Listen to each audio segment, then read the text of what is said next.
We are following breaking news in connection to Canada's 2018 World Junior Hockey Team and the 5 players who were charged with sexual assault. They pleaded not guilty and were acquitted of all charges last year following a 2-month trial in London, Ontario. But now an independent appeal panel has found the players did violate Hockey Canada's Code of Conduct. For more on this, let's bring in the CBC's Karen Pauls. She covered this story last year and joins us now from Winnipeg. Karen, tell us what this ruling means. Right. Well, Karina, I want to start by saying that this is a completely separate process than the criminal charges, the sexual assault charges those 5 players pleaded not guilty to and were acquitted of in London last July. This was Hockey Canada suspending them already. It was a process that had been taking place since they were charged.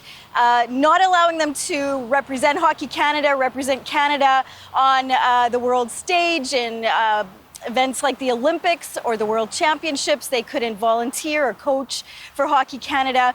There was an appeal of that suspension, and we've been asking for the last year what the decision would be. Hockey Canada had sent it to a third party, an independent appeal panel made up of 3 former judges, and today this is their decision.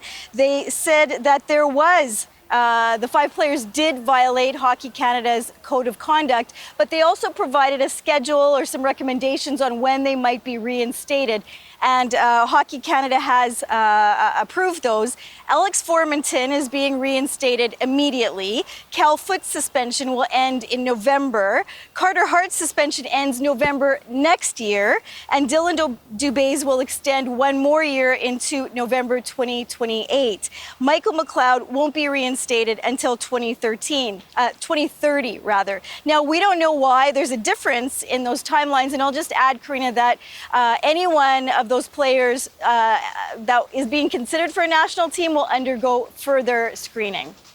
Now, Karen, the players, as you said, can't represent Canada in a tournament, one run by Hockey Canada. But what does it mean for their professional careers, especially in the NHL?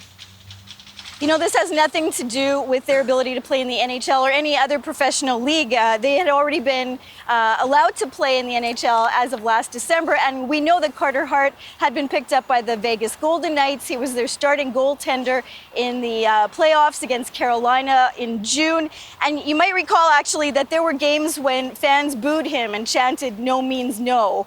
Dubé has signed with the St. Louis Blues, so we expect to see him on the ice in the fall. McLeod played last season with Russia's KHL team, and it's expected he'll return there. Formenton played in Switzerland, and Foot recently signed with the Swedish team, but it cut him a few days later over concerns raised by the community. Now, the experts have said all along there is a path for them to return to the NHL. It depended a little bit on whether the community, the teams, their peers would accept them and give them a second chance. And it seems like some of that's starting to happen. Advocates, though, have said that their reinstatement could send a wrong message, that if any of them are allowed to play for Team Canada, it will reignite this debate all over again. Karina? Thanks very much, Karen. The CBC's Karen Pauls in Winnipeg.